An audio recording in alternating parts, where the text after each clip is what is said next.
Welcome dear rockers, कैसे हो आप सभी। तो आज हम देखने वाले हैं ये मूवी, नाम ये रहा बड़ा सा आपके सामने। दोस्तों आज की मूवी में 3 कहानियां हैं जो कि काफी हटकर हैं। अक्सर आप जब भी रेलवे स्टेशन या किसी भीड़ भाड़ वाली जगह पे जाते हो तो वहाँ पे एक वार्निंग मैसेज या अनाउंसमेंट अक्सर आपको सुनने को मिल जाता है या पढ़ने को मिलता है कि सवारी अपने सामान की खुद जिम्मेदारी रखेंगे। तो बस इस दौरान जो ध्यान नहीं देता उसका सामान चोरी हो जाता है। और यहाँ पर ऐसे कुछ चोरों की कहानी दिखाई गई है। तो चलिए देखते हैं इस मजेदार फिल्म को। तो कहानी की शुरुआत में हमें एक आदमी को दिखाया जाता है जो कि अपनी बाइक पर बीवी से बात करते हुए कहीं जा रहा होता है। फोन पर वो बात करते करते एक जगह पे बाइक रोकता है। इस दौरान भी वो किसी टॉपिक पर फोन पे अपनी बीवी से लड़ ही रहा होता है और तब एक लड़का उसके करीब आकर उसकी बाइक की चाबी छीनकर भाग खड़ा होता है। अब ये देखकर बाइक वाला आदमी उस लड़के का पीछा करता है। तो इन दोनों के भागने के दौरान वहाँ पे एक दूसरा आदमी आता है जो कि रोड से उस चाबी को उठा लेता है, जो कि जानबूझकर उस लड़के ने रोड पे गिरा दी थी। और अब वो अनजान आदमी उस चाबी को लेकर बाइक स्टार्ट कर देता है और बाइक के असली मालिक को क्रॉस करते हुए बाइक उस पहले वाले लड़के के पास रोकता है, जो कि तुरंत उस आदमी के पीछे बैठकर बाइक से निकल जाता है। इस तरह से एक आदमी और एक लड़के ने मिलकर बाइक को चोरी कर लिया। अब इस घटना का वैसे हमारी आगे की कहानी से कोई लेना देना नहीं है, पर यह कहानी का इंट्रोडक्शन है क्योंकि इसके जरिए ही हमें आगे देखने को कुछ मिलेगा। इनायत नाम का एक मिडिल क्लास आदमी है, अपनी बीवी और एक बच्चे के साथ छोटे से किराए के घर पे रहता है। इनायत की बात करें तो बहुत ही उसकी अजीब आदत है एक, हर रोज अपनी बाइक को धोने की। हम लोग हफ्ते में एक बार बाइक को धोते हैं, लेकिन इनायत रोज बाइक को धोता है। खैर दोस्तों, इनायत के बारे में बात करें तो वो एक छोटी सी सेल्स की जॉब करता है, जिस कारण उसके खर्चे उसकी कमाई से ज्यादा है। उसने एक लोकल लेनदार पाशा से कुछ पैसे उधार भी लिए हुए हैं, जिसका ब्याज वो हर महीने भर रहा है। और इनायत की बीवी हमेशा उसको ताने मारती रहती है, लेकिन इनायत भी एक कान से सुनकर दूसरे कान से निकाल देता है। वो हर रोज चुपचाप नाश्ता करता है और निकल जाता है काम पे, जहाँ पर उसे दूर दूर जाकर अपनी कंपनी के प्रोडक्ट्स को बेचना होता है। और ऐसे ही अलग अलग जगह जाकर प्रोडक्ट बेचने के बाद जब इनायत अपनी बाइक को स्टार्ट करता है, तभी एक आदमी उसको रोककर कहता है कि तुम मेरी बाइक पे क्या कर रहे हो, लगता है तुम चोर हो। तो इनायत डरते हुए कहता है कि देखो, आपकी और मेरी बाइक एक जैसी है, इसलिए कंफ्यूजन हो गई। इतना कहकर वो अपनी बाइक पे बैठ जाता है, जो कि सच में हूबहू दोस्तों उस आदमी की बाइक की तरह होती है। इनायत की बाइक को देख वो आदमी भी इसे इनायत की गलती समझकर उसे छोड़ देता है। जिसके बाद इनायत एक और जगह पार्किंग में अपनी बाइक लगाता है, तो वहाँ ठीक उसी की बाइक की तरह एक हूबहू बाइक खड़ी होती है। तो वो तुरंत अपनी बाइक को लॉक करने के बाद उस दूसरी बाइक पर बैठ जाता है। फिर वो अपने पास से 3-4 चाबियों का गुच्छा निकालता है, जिसमें से एक चाबी उस बाइक में लग जाती है दोस्तों। और इनायत उस दूसरी बाइक को लेकर सीधे पहुंच जाता है एक दुकान पर, जो कि पाशा नाम के आदमी की होती है। और यहाँ पे हमें रिवील होता है कि असल में इनायत यही बाइक चोरी करने का काम करता है दोस्तों, जिसे वो पाशा के पास लेकर आ जाता है और उस बाइक के बदले पाशा इनायत को पैसे देता है। इस तरह से पिछले कुछ महीनों से इनायत का काम चल रहा है। लेकिन इनायत का एक उसूल है कि वो कोई और बाइक नहीं बल्कि सेम टू सेम अपनी बाइक के जैसे ही दूसरी बाइक को ढूंढकर उसे चोरी करता है। अब वो ऐसा क्यों करता है ये मूवी में हमें आगे पता चलेगा। बाकी दोस्तों, मैं आपको इनायत की एक और बात बताना भूल गया। इनायत जहाँ भी जाता है तो अगर उसे वहाँ फुटवेयर्स उल्टे गिरे हुए दिखते हैं तो इनायत उन्हें कुछ भी करके सीधा कर देता है। आगे की कहानी में हमें इनायत कुछ और बाइक्स को चोरी करते हुए दिखाया जाता है, जिन्हें पाशा के हाथों बेचकर उसकी जिंदगी बहुत अच्छी कट रही होती है। पर इस बीच हम एक कपल को देखते हैं जिनका नाम माधव और पार्वती है।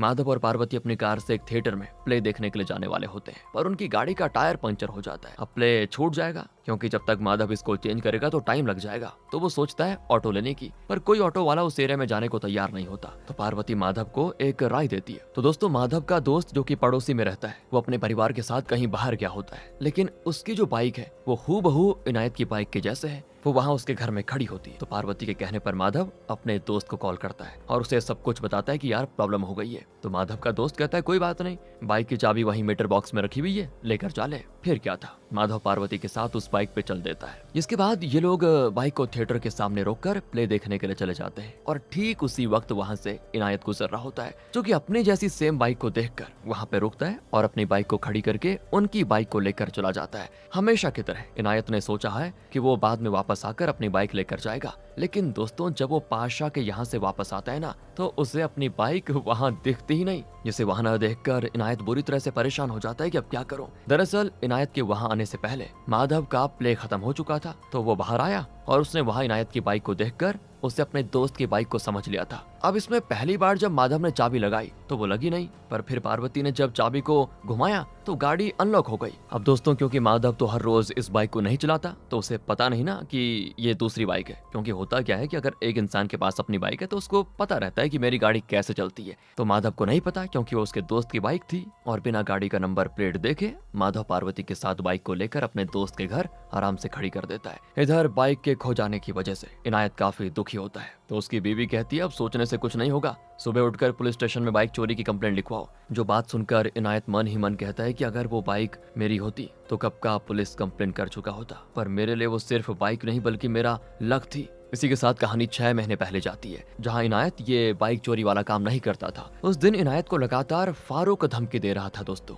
कि अगर उसने पैसे नहीं दिए तो वो उसके घर पहुंच जाएगा। अब इनायत डर की वजह से फारूक को बोल देता है कि आज रात में आपको इस महीने का ब्याज दे दूंगा, आप चिंता मत करो। मगर इनायत पैसे कहां से लेकर आएगा ये खुद उसे भी नहीं पता होता। तब इनायत रोड पर एक चप्पल उल्टी पड़ी देखता है, जिसे न जाने क्यों उसको सीधे करने का मन करता है। तो इनायत अपनी बाइक से उतरकर उसको सीधा करने के लिए जाता है, पर एक बॉल से वो चप्पल खुद ब खुद सीधी हो जाती है, जिसे इनायत अपना गुड लक मानता है कि शायद इसीलिए वो हर जगह फुटवेयर्स को सीधा करता रहता है। तो इसके बाद इनायत गलती से एक दूसरी बाइक में बैठ जाता है दोस्तों, जिसमें चाबी लगी हुई थी। ये इनायत को बढ़िया मौका लगता है, वो उस बाइक को तुरंत लेकर उसे बेचने के लिए निकल जाता है, पर उसे कुछ नहीं पता होता कि वो बाइक कहाँ बेचे, किसको बेचे। और फिर इस जगह पे एक आदमी को इनायत पर शक होता है और वो इनायत से बात करके उसको लेकर जाता है पाशा की दुकान में, जो कि इनायत को तुरंत उस चोरी की बाइक के पैसे दे देता है। अब इन पैसों से इनायत फारूक का पैसा लौटा देता है। फिर वो अपनी बाइक को लेकर आराम से पाशा के पास आता है, जिससे वो कहता है कि पाशा भाई आप मेरी बाइक ले लो, लेकिन इसके बदले मुझे वो बाइक दे दो जो मैं लेकर आया हूँ। तो पाशा उसे वो बाइक दे देता है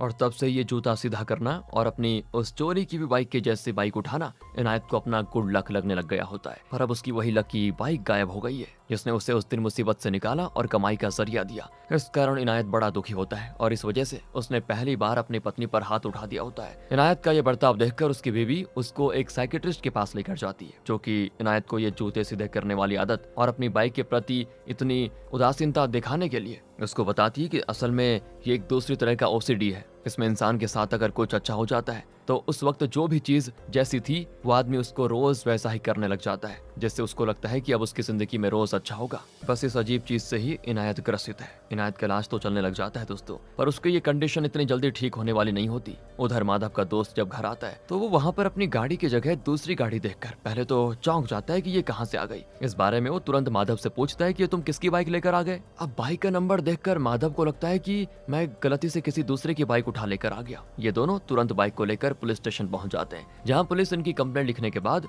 बाइक को वहीं स्टेशन में रखवा लेती है। जिसके बाद माधव और उसके दोस्त को घर जाने के लिए कहा जाता है। अब इन्हें पुलिस की कार्रवाई का इंतजार था। दूसरी तरफ अब फारूक फिर से एक बार इनायत के घर पहुंच जाता है, जिस बारे में इनायत की बीवी उसे कॉल करके बताती भी है। तो इनायत को अब किसी भी तरह पैसे का इंतजाम करना होगा फारूक के लिए। तो वो मजबूर हो जाता है दोस्तों कि वो कोई भी चोरी कर ले बाइक की। तो वो पास ही में एक बाइक को खड़ी देखता है, जिसे वो अपने पास रखी पाशा की दी चाबियों से खोलता है, मगर वो बाइक स्टार्ट नहीं होती है। इसीलिए इनायत उसको घसीट कर वहां से लेकर जा रहा होता है और तभी वो आदमी आ जाता है जिसकी वो बाइक होती है। वो बाइक इसीलिए स्टार्ट नहीं हो रही थी क्योंकि उसमें पेट्रोल नहीं था। उस बाइक का ओनर पेट्रोल लेने के लिए गया होता है। तो बस अपनी बाइक चोरी होते देखकर वो इनायत को सीधे पुलिस के हवाले कर देता है, जिसके बाद एक पुलिस वाला इनायत को काफी बुरी तरह मारता भी है। और तब मार खाते खाते इनायत की नजर खिड़की के बाहर जो बाइक खड़ी होती है उस पे जाती है। अपनी बाइक को देखकर इनायत मार खाते हुए भी बस हंस रहा होता है। तो जैसे पुलिस वाला उसको मार कर चला जाता है ना, इनायत उस लॉकअप की छत के जरिए वहां से भाग खड़ा होता है दोस्तों। और वो खाली हाथ नहीं जाता वहां से, बल्कि वो अपनी बाइक लेकर वहां से जाता है। मतलब पुलिस स्टेशन से चोरी। पुलिस वाले उस बाइक और इनायत को गायब देखकर बिल्कुल दंग रह जाते हैं और इनायत अपनी बाइक की खुशी को सहन नहीं कर पाता।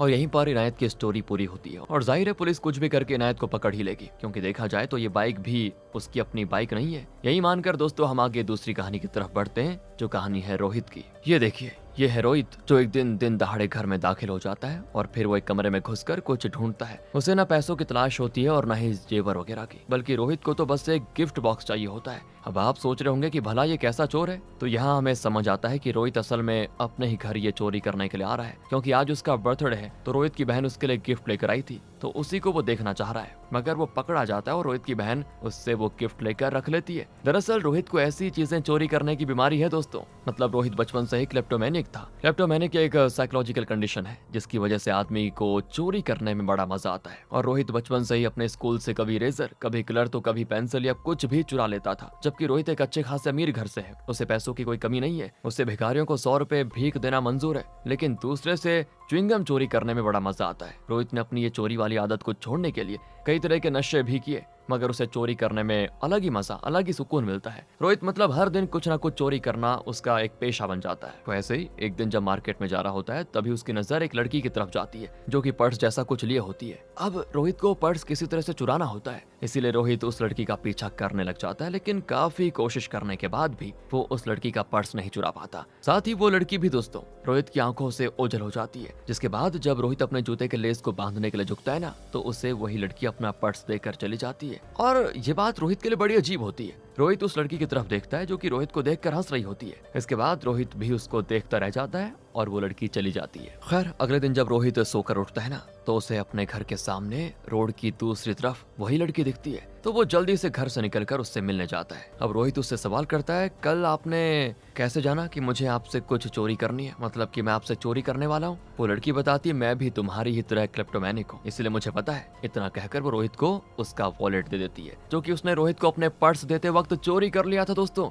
और रोहित को इस बात की हवा भी नहीं लगी थी। तो रोहित उसे अपना नाम बताता है और वो लड़की अपना नाम बताती है रत्ना। बस क्या था, इस तरह दोनों की बात शुरू हो जाती है और फिर बातों ही बातों में इन दोनों की नजदीकियां बढ़ती हैं। दोनों काफी अच्छे दोस्त बन जाते हैं, साथ में कई सारी उल्टी सीधी चोरियों को अंजाम देते हैं, जैसे कि शो का सामान हो गया, सिक्योरिटी गार्ड की टोपी वगैरह। और रोहित और रत्ना एक दूसरे को अपनी चोरी के सामान का कलेक्शन भी दिखाते हैं और फिर ऐसे ही बीतते बीतते दोनों को एक दूसरे से प्यार हो जाता है। रत्ना के घर वाले उसकी शादी कहीं फिक्स कर देते हैं और ये बात रत्ना रोहित से बताती भी है। तो रोहित कहता है कि मेरे मम्मी पापा ऐसे नहीं है, उन्होंने साफ कह दिया है कि अगर तुम्हें कोई लड़की पसंद आती है तो हमें बता दो, हम तुम्हारी शादी उससे करा देंगे। तो रत्ना कहती है, पर मेरे भी पेरेंट्स ऐसे ही हैं, अगर मैं उनसे बात करूं तो वो भी मेरी शादी मेरे हिसाब से कर देंगे। पर इसमें कोई मजा या एक्साइटमेंट नहीं है, बल्कि मैं एक काम करती हूँ, लड़के को देखने के बाद मैं हाँ कर देती हूँ, फिर जब शादी के दिन मैं दुल्हन के भेस में आऊंगी ना, तो उस दिन तो मुझे सबके बीच से भगा लेना, मजा आएगा। अब जैसी रत्ना थी वैसा रोहित भी था, इसलिए वो रत्ना की अजीब सी ख्वाहिश पूरी करने के लिए मान जाता है दोस्तों।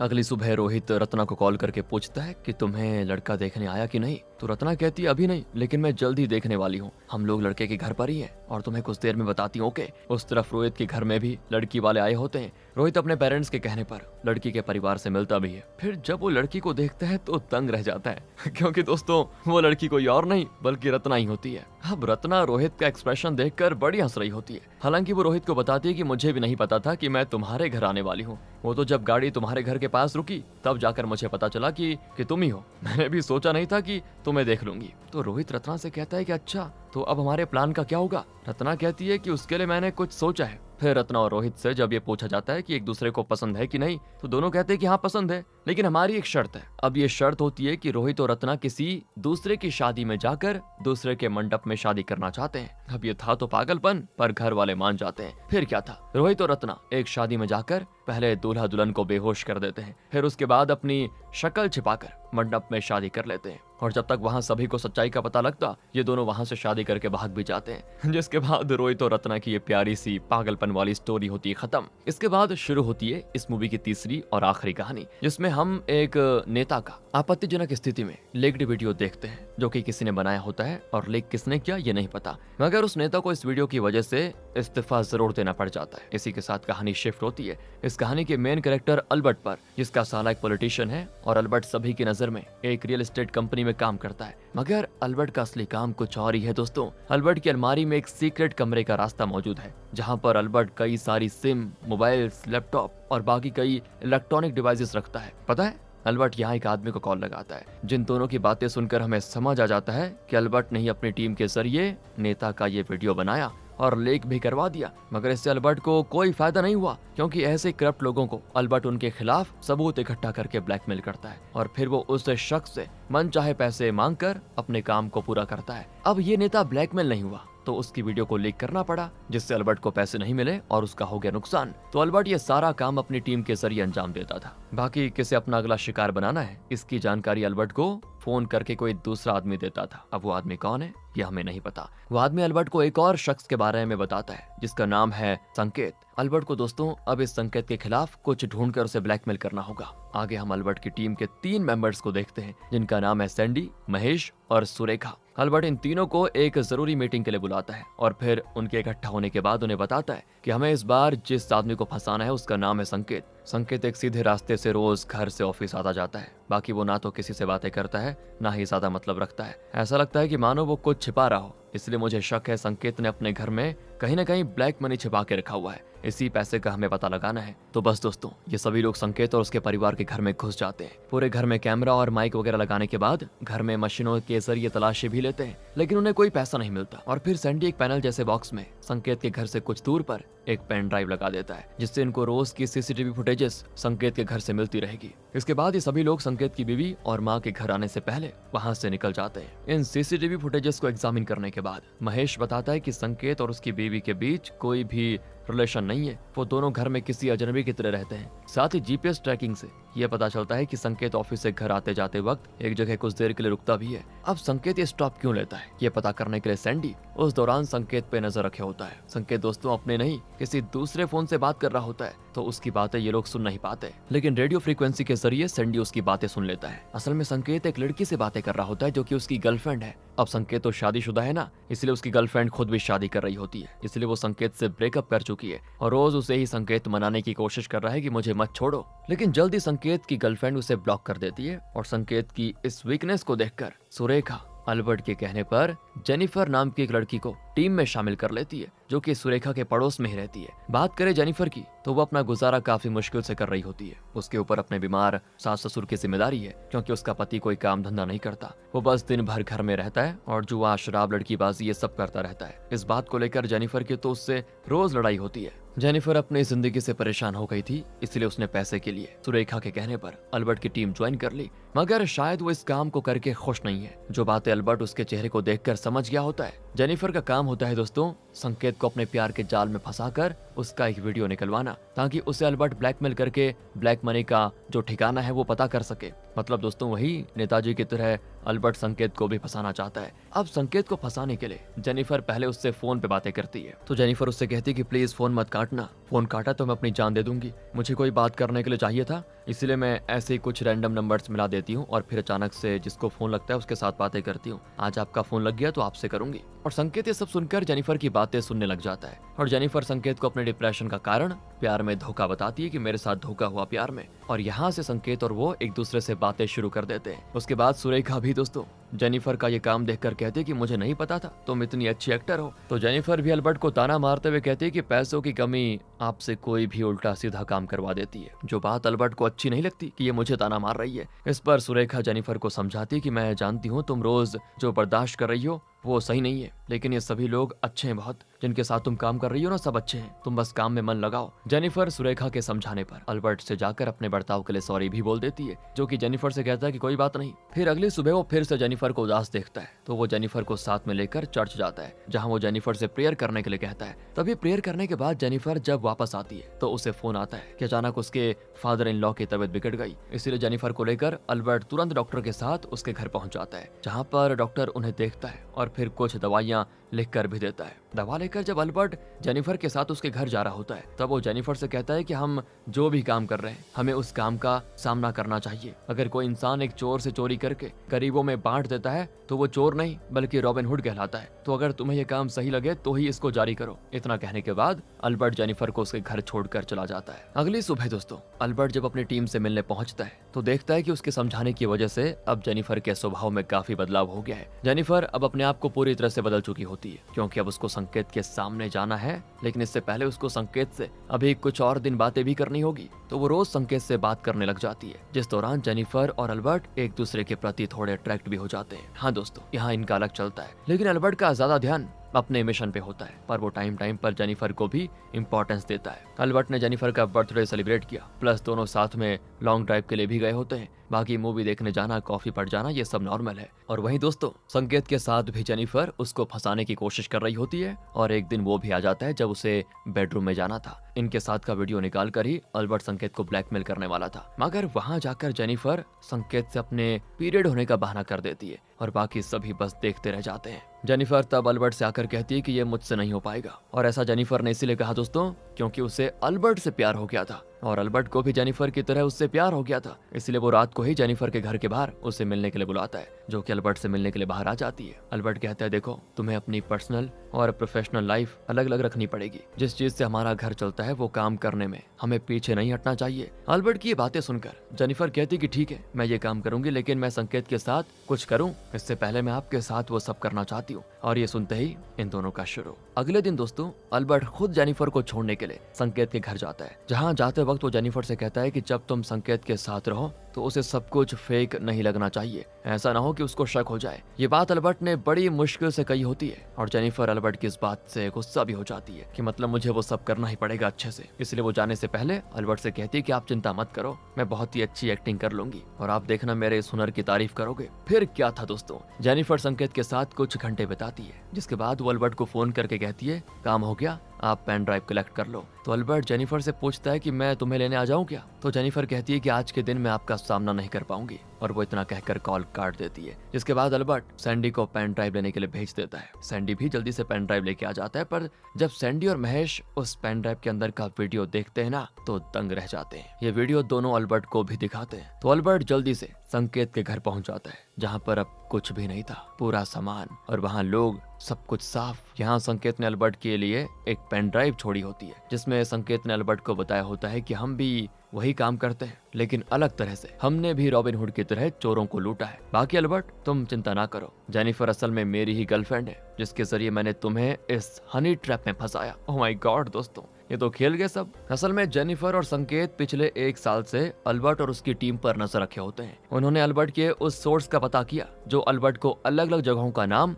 और उनकी इन्फॉर्मेशन देता था। उसे अच्छे पैसे देकर उन्होंने अल्बर्ट को फंसाया। संकेत खुद चारा बन गया और उसने अपनी गर्लफ्रेंड यानी जेनिफर को विभीषण बनाकर अल्बर्ट के पास भेज दिया। बाकी जो जेनिफर और संकेत के घर लोग थे वो सभी संकेत की टीम थी और संकेत भी उसका असली नाम नहीं है। इन लोगों ने अल्बर्ट की कार में कैमरा और माइक्रोफोन फिट किए। साथ ही जब जेनिफर अल्बर्ट के साथ फिजिकल हुई तो वहाँ भी कैमरा लगा हुआ था, जिस कारण संकेत ने अल्बर्ट को उसी का वीडियो भेज दिया और बोला कि उस वीडियो की कॉपी मेरे पास है। अब मुझे चाहिए तुमसे 2 करोड़ रुपए और तुम्हारे आगे के हर काम में मुझे 30% की हिस्सेदारी अलग से चाहिए, जो अगर नहीं दोगे तो तुम्हारा वीडियो उस नेता की तरह हो जाएगा वायरल और फिर तुम्हारा जो साला है, जो एक पॉलिटिशियन है, वो तुम्हारा क्या हाल करेगा सोचना। अल्बर्ट जैसे जेनिफर के घर जाता है तो वो भी खाली। सुरेखा अल्बर्ट से बताती है कि जेनिफर मेरे पड़ोस में 6 महीने पहले आई थी, फिर मेरी और उसकी दोस्ती हो गई और वो हर वक्त अपने परिवार का रोना मुझसे बताती रहती थी। उसने मुझे बिल्कुल भी एहसास नहीं होने दिया कि वो हम लोगों को उल्लू बना रही है। वो सुंदर थी तो मुझे लगा वो हमारे काम के लिए सही होगी।